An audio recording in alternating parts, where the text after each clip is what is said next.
Pemerintah Indonesia berupaya memulangkan tersangka kasus korupsi KTP elektronik Paulus Thanos melalui jalur ekstradisi. Apa saja syarat yang harus dipenuhi dan apa arti penting dari sosok Paulus Thanos dalam pengungkapan kasus KTP elektronik? Kita bahas malam hari ini bersama mantan penyidik KPK Praswat Nugroho dan juga peneliti Pukat UGM Zainur Rohman. Selamat malam Bapak-bapak semua. Selamat malam, Mbak. Selamat malam, Mbak. Saya mau ke Mas Zainur terlebih dahulu. Mas Zainur, ini Paulus Thanos sudah tertangkap di Singapura. Apakah bisa segera diekstradisi dipulangkan ke Indonesia? Ya, harapannya begitu ya. Tetapi kan ada ketentuan-ketentuan yang harus dipenuhi terlebih dahulu oleh pemerintah Indonesia. Sesuai dengan perjanjian ekstradisi yang ditandatangani bersama oleh Indonesia dan Singapura, ada beberapa syarat yang harus dipenuhi oleh pemerintah untuk dapat melakukan ekstradisi terhadap Paulus Thanos. Antara lain, pertama pemerintah harus melengkapi dokumen-dokumen yang dibutuhkan, yang di dalamnya memuat misalnya yang pertama adalah identitas dari Paulus Thanos, kemudian tuduhan tindak pidana yang dilakukan, menunjukkan pasal apa yang dilanggar, menunjukkan alat bukti apa yang dimiliki oleh penyidik, dan terakhir adalah harus ada semacam surat dari Jaksa Agung yang menyetujui bahwa dokumen tersebut telah memenuhi kecukupan alat bukti bahwa Paulus Thanos ini diduga melakukan tindak pidana. Sehingga ini memang menjadi tugas yang menurut saya cukup penting bagi pemerintah dengan koordinasi dari Kementerian Hukum untuk dapat memenuhi persyaratan-persyaratan sebagaimana diatur dalam Undang-Undang 5/2023, sehingga jangan sampai misalnya ada syarat-syarat yang tidak terpenuhi sehingga dapat menyusahkan ketika akan memulangkan Paulus Thanos ini. Apakah Jadi salah meskipun satu kita syarat bersyukur bahwa Paulus Thanos sudah tertangkap, tapi belum tentu itu akan juga dikabulkan, Mbak. Nah, Mas Zainur, Pemulangannya. apakah salah satu syarat yang kemudian menjadi kendala adalah soal kewarganegaraan Paulus Thanos ini?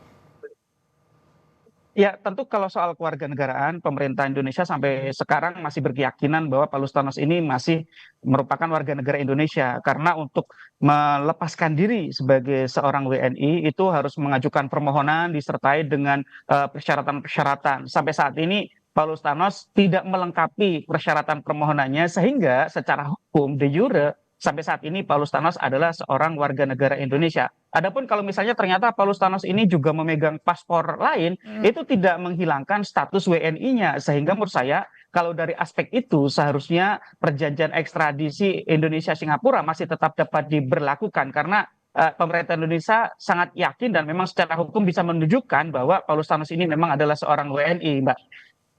Oke, Mas Praswat, ini salah satu Ya. penyidik KPK yang terdahulu juga mengejar keberadaan Thanos ya? Saya nggak masuk di dalam sprindiknya untuk pengejaran, Mbak. Jadi untuk Harun Masiku, terus ada Oke. beberapa DPO lain ya, Mbak ya. Jadi Nah, untuk Thanos ini, ya. Oke, lanjutkan, Mbak. tapi waktu itu ikut memburu juga ya, Mas Ya, Praswat ya? saya masuk dalam sprint perburuan beberapa DPO yang lain. Oke, nah waktu itu Mas Praswat informasinya gimana sih Mas? Susah nggak sih nyari keberadaan Paulus Thanos ini? Sempat nggak berpindah-pindah sebelum akhirnya di 2025 ini tertangkap di Singapura? Ya, jadi pada saat dia ditetapkan tersangka 2019 bersama-sama dengan Markus Nari dan kawan-kawan, Irman Gusman dan Pak Setia Novanto dan lain-lain ya, itu juga memang status beliau ini sudah tidak berada di Indonesia saat itu, sudah di Singapura. Cuman saat itu kan seperti kita tahu bersama memang agak sulit karena kita memang belum punya perjanjian ekstradisi, terus pakai mutual legal assistance juga kita sudah coba, tapi juga memang nggak semudah itu karena panjang rangkaian administrasinya. Lalu tahun 2021 kita keluarkan DPO, 2022 kita ajukan red notice ke Lyon, Prancis, markas besarnya Interpol. Namun saat itu 2022 Saudara Thanos kemudian mengirimkan lawyernya ke Lyon untuk ngajuin banding. Jadi memang makanya sampai saat ini itu status red notice-nya belum keluar. Sempat juga ditanyakan kemarin oleh teman-teman waktu di Bangkok, atau teman-teman kepolisian di Bangkok, juga teman-teman pada saat CPIB pada saat pengajuan permohonan penangkapan di Singapura. Namun di 15 Februari 2022 alhamdulillah kita berhasil menandatangani perjanjian ekstradisi between Singapore government and Indonesian. lalu kemudian diratifikasi pakai Undang-Undang 5 2023 di pasal 7, maka bisa diajukan provision arrest untuk waktu 45 hari seperti yang kita laksanakan sekarang. Nah, di bulan November 2024 kemarin kita KPK kemudian mengajukan provision arrest dan disetujui oleh pengadilan Singapura. Lalu 17 Januari dilakukan penangkapan CPI, maka kita tunggu 45 hari ini. Ada beberapa syarat yang seperti kata Pak Zainur Rahman tadi. Mas Praswat.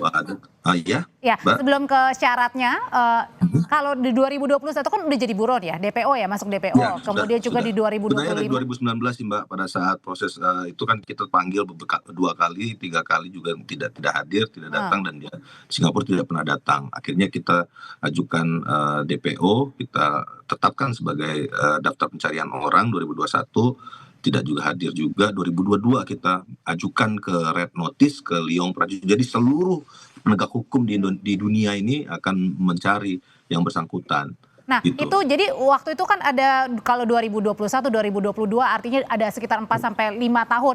Nah, itu sebegitu licinnya mencari keberadaan Thanos begitu sehingga kesulitan, atau memang karena tadi belum ada perjanjian ekstradisi di beberapa negara termasuk Singapura? Ya, memang selain memang dia kabur dan statusnya buronan, memang ada beberapa hambatan kita Mbak ya, kalau memang si orang ini berada di luar negeri, kemudian tersangka ini tidak, kita pemerintah Indonesia dan pemerintah mereka tidak memiliki perjanjian ekstradisi, termasuk yang kemarin pada saat kita di Bangkok juga itu sudah dilokalisir, sudah diketahui orangnya dan sudah eyes on.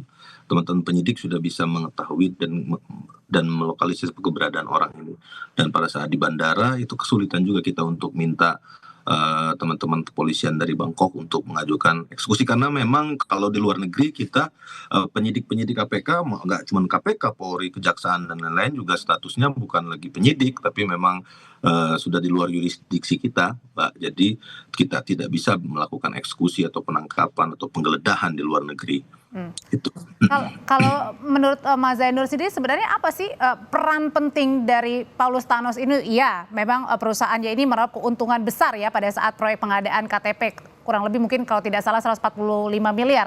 Nah, tapi peran apa lagi yang sebenarnya sehingga membuat Paulus Thanos ini begitu besar begitu perannya di pengadaan iktp? Masih di mute, Mas Zainur? Iya, perusahaan Paulus Thanos ini disangka melakukan banyak fraud gitu ya, sehingga mereka kemudian terlibat persekongkolan untuk bersama-sama mengambil keuntungan secara melawan hukum. Tetapi menurut saya salah satu hal yang perlu dicatat dari kasus ini adalah Paulus Thanos dan kawan-kawan ini termasuk yang melakukan rapat-rapat untuk membuat kesepakatan memberikan uang suap kepada oknum-oknum anggota DPR RI, diduga demikian, sehingga menurut saya seharusnya memang Paulus Thanos itu seharusnya dari awal dijadikan sebagai top list untuk dilakukan pengejaran, dipulangkan ke Indonesia, di sidang sehingga bisa terbongkar ya siapa saja waktu itu yang kemudian diberikan suap, dan seharusnya memang karena ini terus dilanjutkan. Sayangnya di periode kemarin pimpinan KPK zaman Firly Bahuri CS itu kasus ini tidak ada kemajuan sama sekali. Oke, kalau memang Indonesia belum tanda tangan perjanjian ekstradisi yang baru 2023 disahkan dalam Undang-Undang Nomor 5 gitu ya. Tapi saya pikir seharusnya dengan pengalaman terdahulu itu juga ada banyak instrumen yang bisa digunakan, dan nyatanya juga pernah memulangkan banyak buron tanpa menggunakan perjanjian ekstradisi. Jadi menurut saya memang ada keengganan dari pimpinan KPK periode kemarin, dan itu menurut saya juga tidak terlepas dari perkara EKTP itu melibatkan banyak sekali ya politisi-politisi ternama di Indonesia menduduki jabatan-jabatan penting di partai politik dan di DPR RI, tetapi kemudian dan dari Paulus Thanos sendiri ini punya peran penting untuk bisa mengungkap pengadaan proyek iktp, karena kan dulu kan mandeknya paling sama Pak Setia Novanto dan lain sebagainya, dan kemudian sudah bertahun-tahun kita sudah lupa seakan-akan kan proyek mega proyek iktp ini. Harus bisa ya. Jadi ketika sekarang sudah di tangan pemerintah Singapura, harapannya bisa dipulangkan ekstradisi, kemudian nanti dihadapkan di meja hijau agar semuanya terbongkar ya. siapa saja yang ikut menikmati uang suap tersebut, mulai dari kasus posisinya ya, bagaimana Paulus Thanos dan kawan-kawan ini merencanakan kejahatannya, kemudian merencanakan untuk menyuap berbagai pihak terkait dengan proyek EKTP, termasuk para politisi. Terus kemudian kalau nanti sudah terungkap secara lengkap, itu harus ditindaklanjuti oleh KPK. KPK tidak boleh berhenti hanya di Paulus Thanosnya, harus dilanjutkan ke politisi-politisi lain yang sampai sekarang juga kita tidak pernah mendengar tindak lanjutnya. Kita ingat dulu ketika KPK pertama kali mendakwa kasus korupsi EKTP, dalam dakwaan KPK itu begitu banyak nama politisi beken, top, ya, elit politik kita yang disebut di dalam dakwaannya. Tentu kalau KPK menyebut mereka di dalam dakwaan, tugas KPK untuk membuktikannya, begitu kan. Sehingga menurut saya kasus Paulus Thanos ini harus menjadi pintu masuk bagi KPK untuk melanjutkan sampai tuntas siapa saja yang terlibat dan bisa dilakukan aset recovery, ya, sehingga kerugian keuangan negara itu bisa diminimalisir, sehingga para penjahat, para koruptor yang menikmati hasil korupsi ini kemudian bisa dirampas hartanya untuk dikembalikan ke keuangan negara, Mbak. Dan salah satunya adalah melalui ekstradisi ya, karena sudah tertangkap di Singapura dan mudah-mudahan akan segera ke Indonesia. Terima kasih untuk pandangannya Mas Zainur Rohman, kemudian juga ada Mas Praswat, mantan penyidik Komisi Pemberantasan Korupsi. Terima kasih Mbak Adri. Terima kasih. Mas Nur.